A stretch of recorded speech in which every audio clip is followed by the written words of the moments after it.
Selamat pagi untuk kita semua. Salam sejahtera, semoga sehat selalu. Nah, pada hari ini kembali lagi bersama saya Engelbertus Karisman Carson. Pada hari ini saya akan membawakan dan mempresentasikan materi yang berjudul Konsep Dasar Ekologi dan Lingkungan Populasi dan Komunitas. Saya berasal dari Universitas Katolik Republik Indonesia, Fakultas Ilmu Kesehatan, Prodi Keperawatan, kelas 2020B, NPM 2020-1034. Nah, yang pertama kita akan membahas tentang konsep dasar ekologi dan lingkungan. A. Ruang lingkup ekologi. Kata ekologi itu sendiri berasal dari bahasa Yunani, yaitu oikos. Oikos berarti rumah atau tempat untuk hidup, dan logos yang berarti ilmu. Sehingga ekologi itu sendiri dapat berarti bahwa ilmu yang mengkaji interaksi antara makhluk hidup maupun interaksi antara makhluk hidup dan lingkungannya. Ekologi juga dapat didefinisikan sebagai pengkajian hubungan organisme-organisme atau kelompok organisme terhadap lingkungannya, atau ilmu hubungan timbal balik antara organisme-organisme hidup dengan lingkungannya. Nah, jadi di sini kata ekologi itu sudah muncul pada sejak abad ke-21 yang berasal dari bahasa Yunani itu sendiri. Nah, kemudian dalam bahasa Yunani ekologi itu berarti bahwa suatu hubungan timbal balik antara organisme-organisme yang satu dengan organisme-organisme yang lain, ataupun hubungan timbal balik antara organisme tertentu dengan lingkungan yang ditinggalinya. Nah, lingkungan yang dimaksud dalam kajian ini meliputi lingkungan inorganik atau abiotik dan organik atau biotik. Nah, lingkungan abiotik terdiri dari atmosfer, cahaya, air, ragam garam, tanah, dan seterusnya. Oleh karenanya, ekologi turut mengkaji arus energi dan daur materi. Ekologi ini juga dapat dibagi menjadi 3 pokok bahasan, antara lain yang pertama tingkat-tingkat organisasi, yaitu ekosistem, komunitas, populasi, dan organisme. Yang kedua, jenis lingkungan atau habitatnya. Yang ketiga, penerapan asas dasar ekologi. Ekologi memiliki sistem dalam kompleksitas penyusunan yang saling terkait dan membentuk proses ekologi. Proses ekologi adalah berlangsungnya proses hubungan antara organisme dan lingkungan. Banyak proses yang terjadi selama berlangsungnya hubungan tersebut, mulai dari proses untuk mempertahankan diri, proses berkembang biak, ataupun proses penyesuaian diri, dan sebagainya. Yang ke B, ekologi. Berdasarkan bidang kajiannya, ekologi dapat dibagi menjadi dua pokok bahasan, yaitu autoekologi dan sinekologi. Autoekologi mengkaji individu organisme atau spesies, terutama sejarah hidup dan perilaku dalam menyesuaikan diri dengan lingkungan. Sedangkan sinekologi mengkaji hubungan antara kumpulan organisme sebagai satu satuan.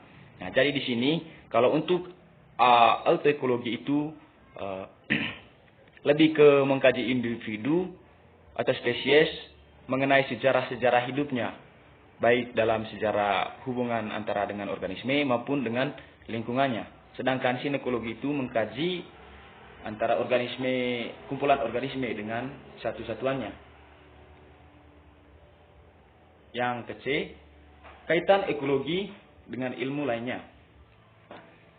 Ekologi adalah ilmu yang banyak memanfaatkan informasi dari berbagai ilmu pengetahuan lain seperti kimia, fisika, geologi, klimatologi untuk pembahasannya.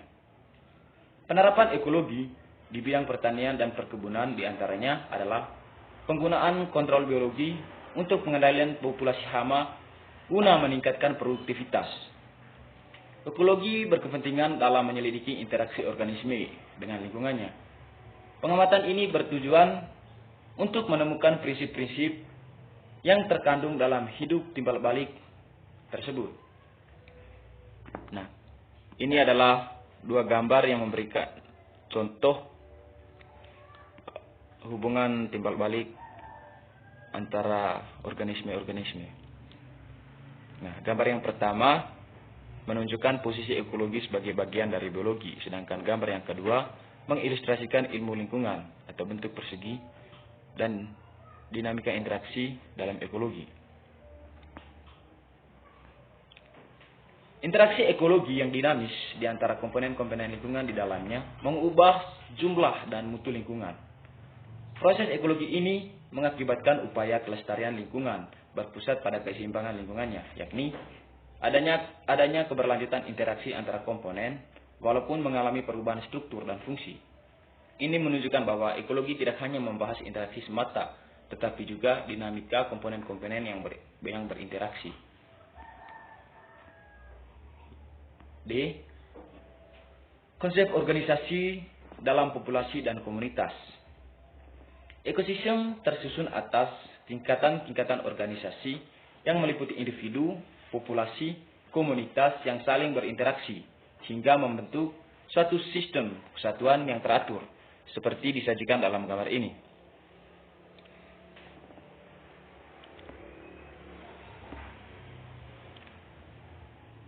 Jadi di gambar ini menggambarkan bahwa yang pertama individu, yaitu menyendiri, yang kedua populasi, yaitu hidup berkelompok.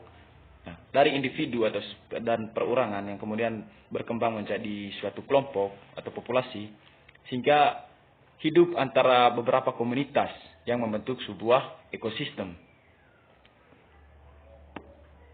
Kecil, organisasi pada taraf populasi dan komunitas.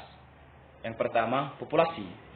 Populasi dapat didefinisikan sebagai kelompok kolektif organisme dari spesies yang sama atau kelompok lain di mana individu-individu dapat bertukar informasi genetik yang menempati ruang dan waktu tertentu. Sebagai contoh adalah populasi manusia di Kecamatan Kukap, populasi pohon cengkih di Kelurahan Purwosari, populasi harimau di suatu hutan, dan sebagainya. Populasi memiliki berbagai ciri atau sifat maupun parameter yang unik dari kelompok atau sifat kebersamaan dan sudah tidak merupakan sifat dari masing-masing individu. Pembentukannya. Sifat-sifat tersebut antara lain kepadatan, natalitas, moralitas, penyebaran umum potensi biotik, dispersi, dan bentuk serta perkembangan yang mencerminkan adanya dinamika populasi. Ini adalah gambar yang memberikan sekumpulan tikus yang merupakan suatu populasi.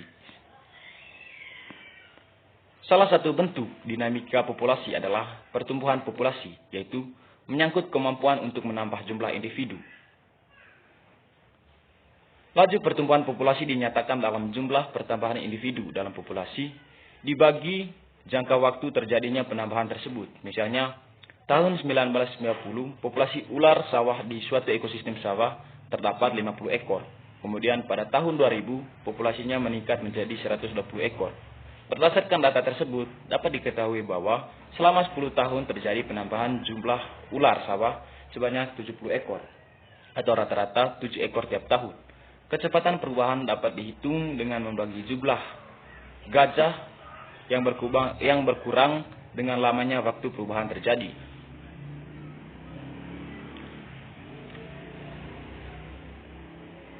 Pertumbuhan populasi dapat memiliki pola-pola khas yang disebut sebagai bentuk pertumbuhan populasi.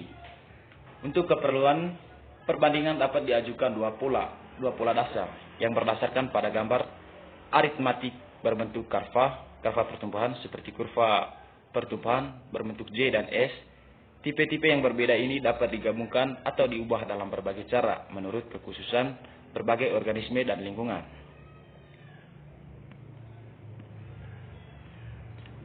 Beberapa faktor pembatas fisik dapat bertindak sebagai pemacu adanya fluktuasi pertumbuhan populasi.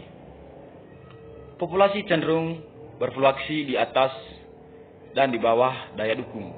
Dengan adanya fluktuasi, terjadilah keseimbangan paru, meskipun dalam waktu tertentu saja, seperti populasi musiman dan populasi tahunan.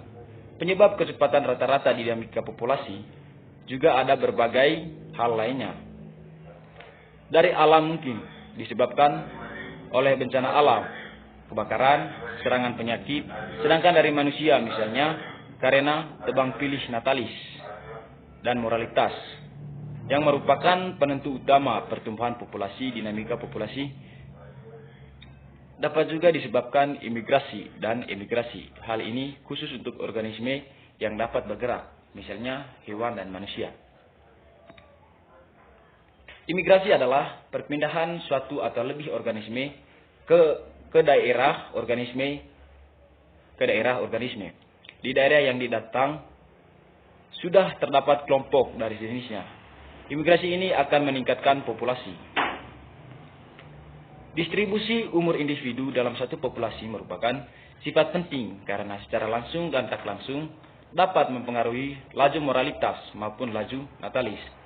Secara umum, pembagian umur menjadi 3, yaitu reduktif, reproduktif.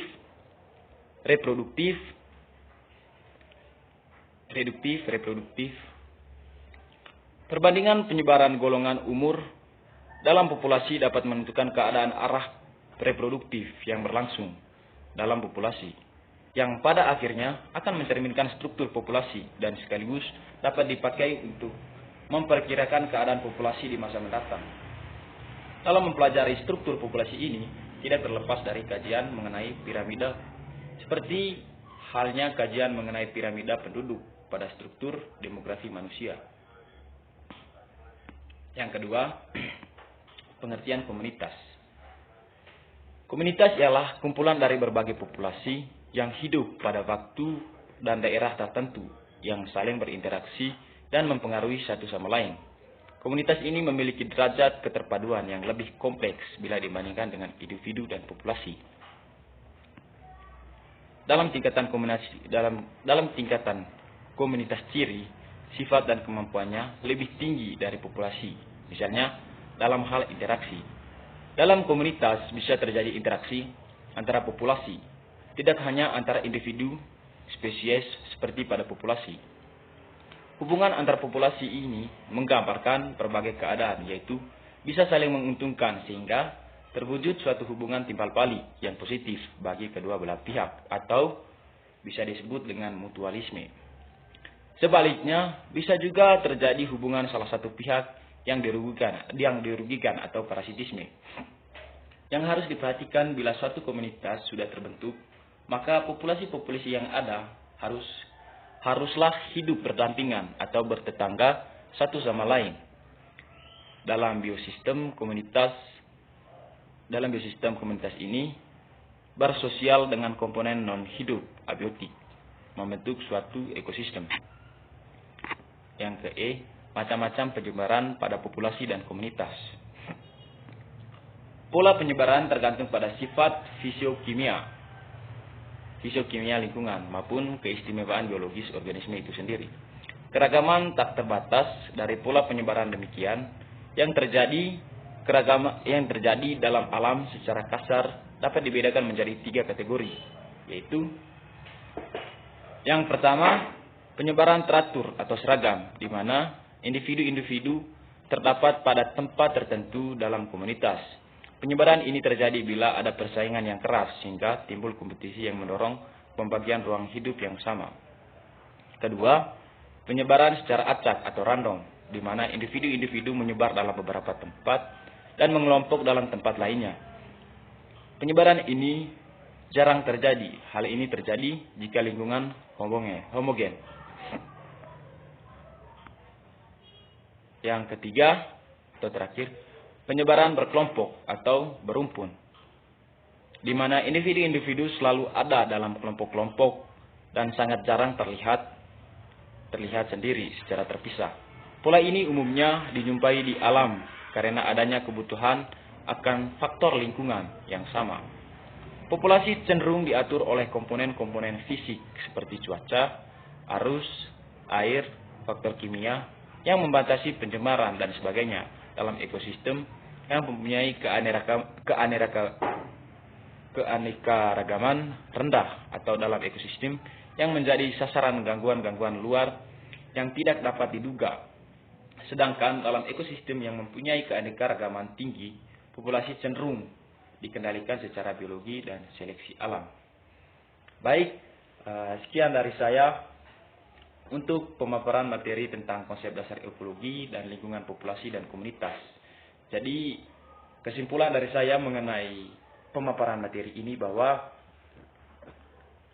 di alam ini selalu terjadi hubungan timbal balik antara satu orang dengan orang lainnya, atau satu organisasi dengan organisasi yang lainnya, atau bisa disebut dengan selalu memiliki hubungan timbal balik, baik itu bisa menguntungkan satu sama lain atau mutualisme, maupun merugikan satu sama lain atau parasitisme. Yang kemudian yang pertama berasal dari individu berkembang kemudian menjadi populasi, yang kemudian populasi itu sendiri berkembang menjadi ekosistem atau pengelompokan dari suatu organisme. Sekian dari saya ucapkan terima kasih. Salam sehat dan tetap semangat.